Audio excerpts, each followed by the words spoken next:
The Bible tells us that God created everything, but hold on a second, there are some major omissions. Where are the dinosaurs? What about creatures like unicorns or other mythical beasts that ancient civilizations swear were real? If the Bible is the ultimate word of truth, why doesn't it account for every creature? Were these animals deliberately left out? And if so, why? Let's talk dinosaurs first. Fossil evidence is indisputable. Massive creatures roamed the earth millions of years before humans ever appeared. But the Bible, specifically Genesis, doesn't mention a single word about them. Not even a hint. How do you reconcile that? Some people try to squeeze them into the days of creation, claiming they must have been made on day 5 or 6. But isn't that just a workaround? A convenient patch job for a much bigger problem? We have overwhelming proof that dinosaurs existed, but their omission from Scripture feels intentional, almost as if they disrupt the perfect timeline the Bible wants to preserve. And then there's the curious case of mythical animals, creatures like unicorns or the phoenix. Civilizations across history have documented sightings and interactions with these beasts from ancient Greece to medieval Europe. Yet the Bible, which claims to be the definitive account of creation, stays silent. Some argue that these creatures were figments of imagination, but can we really dismiss the fact that they appear in multiple cultures, over millennia, all with shockingly similar descriptions? So why are these creatures, both real and mythical, excluded? Is it possible that some animals were intentionally omitted because they don't fit the narrative? The biblical creation story is about order, structure, and a very specific kind of divine control. But dinosaurs, a fire-breathing phoenix, they represent chaos, untamed forces that don't submit to this neatly packaged creation story. Now, here's where it gets even more interesting. Some scholars suggest these omissions aren't accidental. They argue that the creatures not mentioned in the Bible might have origins that conflict with the idea of one all-powerful creator. What if these animals came from another source? An ancient deity, perhaps, or a force outside of Yahweh's creation. In fact, the Book of Enoch, a text that was excluded from the Bible, speaks of fallen angels, beings who descended from heaven and messed with creation. Could they have created creatures that were too controversial or too difficult to explain away? We might be looking at a deeper, hidden truth, one that's been filtered out for centuries. It's possible that these beings, dinosaurs, mythical creatures, were too difficult to incorporate into a divine story of perfect creation. After all, if you accept that some creatures existed outside of God's creation, then you have to ask, what else is missing? What other truths are we not being told? The Bible's exclusion of certain animals feels less like a coincidence and more like a deliberate act of omission. It's like curating history, leaving out the parts that don't fit the narrative. It forces us to ask tough questions. Did God create all creatures, or were there others at play? And why is the biblical account so selective about the animals it chooses to acknowledge? We're all familiar with the Genesis creation story. God speaks, and life appears. But that's just one version of the story. What if I told you that other ancient cultures, equally powerful, equally influential, believed it wasn't just one God creating animals, but an entire pantheon of beings who shaped life as we know it? This isn't some fringe theory either. It's recorded history, embedded in the mythologies of ancient civilizations like Mesopotamia, Egypt, and Greece. Take the Sumerians, for example, the oldest known civilization, predating the Bible by thousands of years. They believed that gods like Enki and Ninhursag were responsible for creating not just humans, but also the animals that filled the earth. Ninhursag, often referred to as the mother of all, was said to have molded creatures from clay, breathing life into them. This sounds eerily familiar, doesn't it? But in the Sumerian version, creation isn't limited to one omnipotent god. It's a collaborative process involving multiple deities, each with their own creative roles. And the Egyptians? They went even further. Their gods didn't just create animals, they were animals. Gods like Anubis, with the head of a jackal, or Horus, the falcon-headed god, blur the lines between divine beings and earthly creatures. In their worldview, animals weren't lesser beings created to serve humans. They were extensions of the divine itself. What does that do to the idea that animals were just another part of God's creation, intended to serve humanity? In Greek mythology, we see a similar pattern. The goddess Artemis was the protector of animals, while Poseidon, god of the sea, was believed to have created horses from sea foam. Each god had domain over specific animals, implying that the natural world was the result of divine specialization, not the product of a single creator. Here's where things get uncomfortable. What if these gods weren't just myth? What if they were real supernatural entities that had the power to create? The Bible itself acknowledges the existence of other gods in certain passages, but it always frames them as inferior or false. Yet these other ancient cultures believed their gods were just as real, just as powerful, and just as capable of creation as the God of Israel. If other cultures had their own gods who created animals, why does the Bible erase that possibility? Was it a theological power move, a way to consolidate all creative authority into one God, erasing any trace of competition? Or, even more provocatively, is it possible that the Bible's creation story is just one version of a much larger, more complex narrative, one where multiple beings, both divine and supernatural, played a role in shaping the natural world?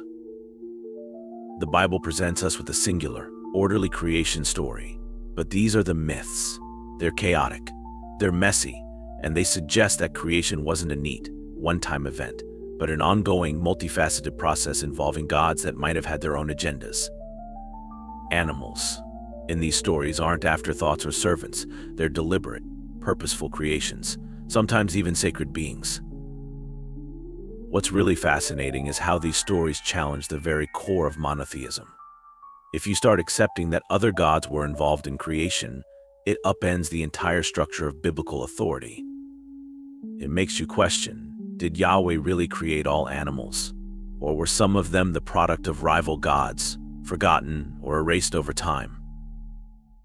There's something strange lurking in the pages of the Bible. Creatures so massive, so terrifying, they hardly seem to fit within the framework of God's peaceful, orderly creation. I'm talking about the Leviathan and Behemoth. They aren't your typical biblical animals. These aren't docile creatures grazing in a field. They're chaotic, wild, and untamable, and they raise some serious questions about the origin of life and who, or what, was involved in creating it. The Leviathan is described in Job 41 as a sea monster, a creature with multiple heads, breathing fire and smoke. It's not just big, it's beyond comprehension, something that can't be subdued by humans. In fact, Leviathan is an example of his power, but its very existence seems like a contradiction. Why would a creature of such destructive force exist in a world created by a benevolent God who seeks order? How does this monster fit into the carefully structured creation story of Genesis? Then, there's the Behemoth, also mentioned in the book of Job. It's portrayed as a gigantic, land-dwelling creature, a beast so powerful it drinks up entire rivers and stands unmoved by human efforts. Some have tried to rationalize the Behemoth as an elephant or a hippopotamus, but the biblical description doesn't line up with any modern-day animal we know of. It seems to be something else entirely, something ancient, primeval, and beyond our understanding. Here's where it gets interesting. These creatures don't just exist. They represent the forces of chaos that early civilizations believed were constantly at odds with the divine order. The Leviathan, for example, has clear parallels in other ancient myths. In Canaanite mythology, Baal, the storm god, battles Yam, the god of the chaotic sea, and his sea monsters, including one strikingly similar to the Leviathan. Other cultures, like the Babylonians, tell stories of gods fighting sea serpents that represent chaos and destruction. Could it be that the Leviathan and Behemoth are remnants of these ancient, pre-biblical stories? Stories where creation wasn't a peaceful act of God speaking life into existence, but a violent struggle between forces of order and chaos. And if these creatures are part of that older, more chaotic worldview, it raises another question. Did God create them, or did they predate God's orderly creation in Genesis? The Bible, especially in the Old Testament, often reflects a world in which chaos was never fully subdued. The Leviathan and Behemoth are lingering reminders of that chaos, monsters that can't be tamed, creatures that continue to challenge the notion that God's creation was ever fully under control. In fact, the book of Job never says God created the Leviathan or Behemoth. It merely describes them as existing, almost as if they've always been there. This could suggest that they are holdovers from an earlier time, maybe even predating God's creation of the world as we know it. If that's the case, then the story we've been told, that God created everything in perfect harmony, starts to look incomplete, even misleading. But here's the kicker. The Bible doesn't present God as destroying these creatures, just acknowledging their existence. It's almost as if God respects their power, letting them serve as reminders that not everything is neat and controlled, that chaos still lurks in the shadows of creation. These creatures don't just challenge the idea of a peaceful, orderly creation, they undermine it entirely. If the Leviathan and Behemoth represent the untamable forces that still exist in the world, it means creation isn't finished. It's still an ongoing battle between order and chaos, with creatures like these serving as a reminder that the world is far more mysterious and far less under control than we've been led to believe. The story of the serpent in the Garden of Eden is one of the most iconic in the Bible. We all know it. Eve is tempted by a cunning snake, she eats the forbidden fruit, and humanity is plunged into sin. But here's the question that no one seems to ask. Was that serpent actually created by God? And if not, where did it come from? Let's break this down. The Bible is pretty clear in Genesis that God creates everything. The heavens, the earth, the animals, humans. But there's a sudden shift when the serpent appears in Genesis 3. The serpent is described as being more crafty than any other animal the Lord God had made. But its role is far too specific, far too sinister, to be just another one of God's creations. It doesn't just slither onto the scene as a passive observer. It has knowledge, intelligence, and an agenda. The question is, why would God create a creature whose sole purpose seems to be the downfall of humanity? Does that make any sense? If you believe in a benevolent, omnipotent creator, why would he make a creature like the serpent at all, knowing full well what would happen? This inconsistency is where things start to get interesting. Some scholars and theologians suggest that the serpent wasn't part of God's original creation. In fact, it might not have been created by God at all. There's a growing theory that the serpent is more than just an animal. It's a representative of a darker, more rebellious force. Whether that's Satan, a fallen angel, or some other malevolent entity, the serpent's presence in Eden represents chaos and rebellion creeping into what was supposed to be a perfect world. If you look outside the biblical canon, you'll find even more clues. In many ancient cultures, the serpent is a symbol of wisdom, transformation, and danger. In Gnosticism, the serpent is actually seen as a liberator, offering knowledge to humanity in defiance of a tyrannical God. This isn't the story we're told in Sunday school, but it's a perspective worth considering. The serpent's role might not have been to destroy humanity, but to reveal something to us, something that was intentionally kept hidden. Now, let's add another layer. In many ancient myths, serpents are linked to gods of the underworld, representing the forces that stand in opposition to order and divine rule. In Mesopotamian myth, the god Enki, often depicted with serpents, was associated with wisdom and trickery. In Egyptian mythology, Apep, the great serpent of chaos, was constantly trying to overthrow the sun god Re. These serpents weren't just part of the natural world, they were agents of chaos, trying to dismantle divine order. Could the serpent in Eden be part of this tradition? If that's true, then the serpent's appearance in Eden was no accident. It wasn't a part of God's creation, it was an invader, a being from outside God's perfect world, whose very presence disrupted the divine plan. The serpent in Eden could represent a force that predates, or at least rivals, God's creation, a symbol of rebellion and chaos that God couldn't fully control. The Bible never says the serpent was destroyed. It was punished, sure, made to crawl on its belly for all time, but it wasn't erased from existence. The serpent, or at least what it represents, remains a part of our world, still sowing chaos, still challenging the idea that creation is a finished, perfect work. Now, if you think the Bible paints a complete picture of creation, it's about to get a whole lot more complicated. There's a story hidden in ancient texts that's been left out of most modern Bibles, the story of the Watchers. These weren't just any angels. They were a group of divine beings that descended to earth and did something unthinkable. They broke divine law and intermingled with humans. But here's the part that gets even more disturbing. They didn't just alter humanity. According to the Book of Enoch, these fallen angels corrupted the natural world too, including the animals. So what exactly happened here? The Watchers, after rebelling against God's order, began tampering with the creatures of the earth. The Book of Enoch describes how these angels taught humans forbidden knowledge, metallurgy, weaponry, sorcery, but it also hints at a much darker truth.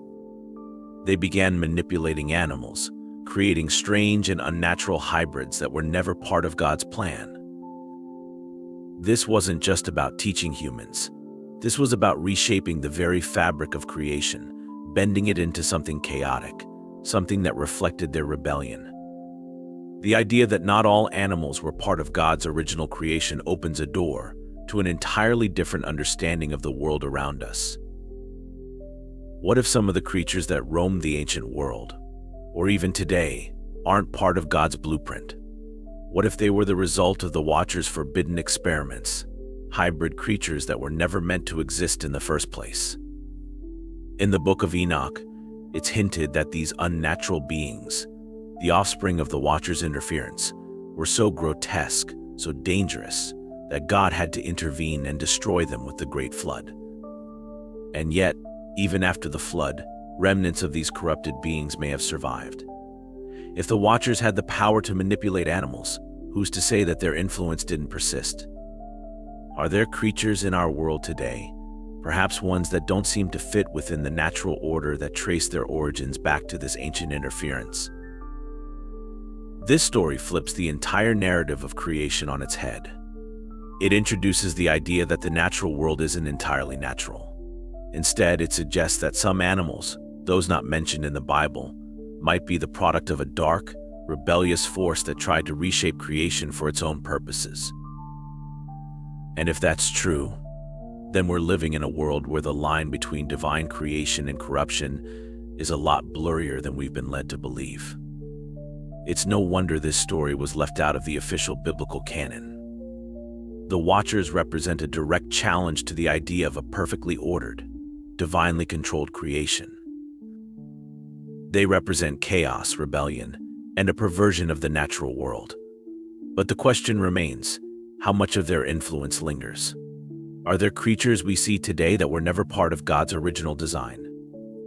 We've been taught that animals are part of God's creation, designed as companions and resources for humanity.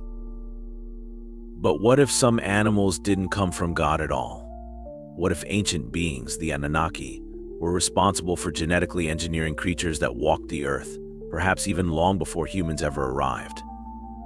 The Anunnaki are deities from ancient Mesopotamian mythology, and according to Sumerian texts, they were powerful beings that descended from the heavens. In these ancient stories, the Anunnaki weren't just passive gods, they were active manipulators of life. Some interpretations suggest that the Anunnaki didn't just influence humanity, but tampered with the natural world, including the animals. In Sumerian mythology, the Anunnaki were said to have played a crucial role in shaping life on Earth. Some fringe theories even go so far as to suggest that these gods were responsible for advanced forms of genetic manipulation. Think about that for a second. Ancient deities playing with the genetic code, creating life forms not as part of some divine plan, but as a series of experiments. It sounds like science fiction, But if you dig into the myths, it's not that far-fetched. Take the Epic of Gilgamesh, for example. This ancient text talks about hybrid beings, part human and part animal creatures, roaming the earth. These weren't the products of natural evolution. Could these hybrids have been the result of the Anunnaki's genetic experiments? Some researchers think so, pointing to depictions of chimras, creatures that are a mix of different species, such as the Sumerian Lamassu, a being with the body of a bull, the wings of a bird, and the face of a human, as evidence of unnatural genetic blending. What's even more provocative is the suggestion that the Anunnaki weren't alone in this. Other ancient cultures, like the Egyptians, the Greeks, even the Hindus, all tell stories of gods who created animal hybrids or strange, supernatural creatures. These myths could all be pointing to the same thing, that gods or powerful supernatural beings were experimenting with life on Earth, bending the rules of nature, mixing species, and creating entirely new forms of animals. Now, let's talk about the implications of this. If these ancient gods were indeed involved in genetic manipulation, it means that not all animals originated from divine creation in the biblical sense. Some could have been artificially created or altered by the Anunnaki for their own purposes, whether as experiments, tools, or even as beings to serve them. This completely challenges the idea that God created every living thing in a perfect, orderly fashion. Instead, it suggests a world where life was altered and manipulated by forces outside of God's control. What if some of the animals we see today, or those we know existed in ancient times, are descendants of these genetic experiments? Think about the mythical creatures that seem to pop up across cultures: dragons, griffins, sphinxes. Some could dismiss these as pure fantasy, but what if they were based on something real?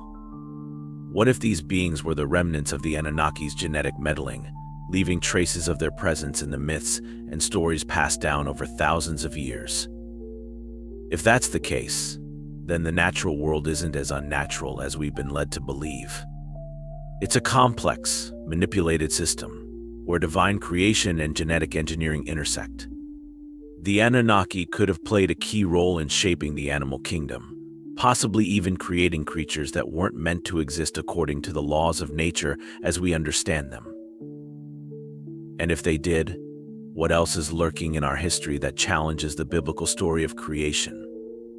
We've heard the story of the Nephilim, the offspring of fallen angels and human women. Giants that once roamed the earth, beings that existed outside the natural order. But what if their influence didn't stop with humans? What if these beings, these rebellious hybrids, also tampered with the animal kingdom, creating creatures that were never meant to exist? Ancient texts, especially those outside the biblical canon, hint at something far more unsettling.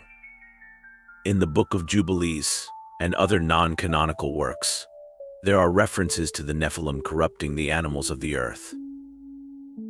But what does that mean exactly? It suggests that these beings, already outside the bounds of divine order, went further and began creating unnatural hybrids, part human, part animal, and possibly even part divine. Creatures that blur the lines between man, beast, and God. Think about the stories from ancient cultures that speak of these hybrid beings. The centaurs of Greek mythology, half man, half horse, and half human. The Minotaur, locked in the labyrinth, a creature with the body of a man and the head of a bull. Even the Sphinx in Egypt, a lion with a human face, guarding the mysteries of the pyramids. Are these just myths?